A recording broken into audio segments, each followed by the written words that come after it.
Brent crude futures surged above $70 a barrel on Monday for the first time since the COVID-19 pandemic began, while U.S. crude touched its highest in more than 2 years following reports of attacks in Saudi Arabian facilities.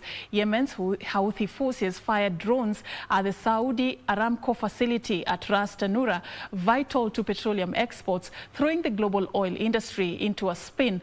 More details in our international brief next.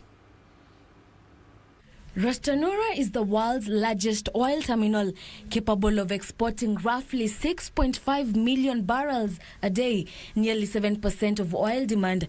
The drone and missile attacks were intercepted and crude oil production appeared to be unaffected.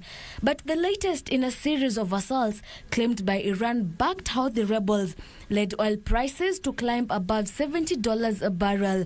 Brent crude futures for May hit $71.38 a barrel in early Asian trade, the highest since January 8, 2020, and were at $71.11 a barrel, up at $1.75 or 2.5%.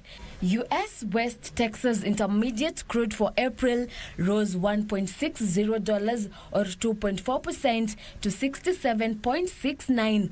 The April WTI price touched $67.9 a barrel earlier, the highest since October 2018. Meanwhile, Myanmar's biggest trade unions has begun a widespread strike in the latest attempt to pressure the country's generals to step down after seizing power in a coup last month. At least 18 labor organizations representing industries including construction, agriculture and manufacturing today called on workers, union and non-union alike to stop work to reverse the February 1st coup to restore Aung San Suu Kyi's elected government to power. Finally, President Joe Biden's relief bill aimed at helping Americans deal with the impact of the coronavirus pandemic has cleared a major hurdle.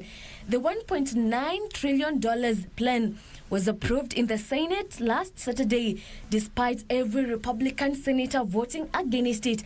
The House of Representatives, controlled by Mr. Biden's Democrats, is expected to approve it next Tuesday.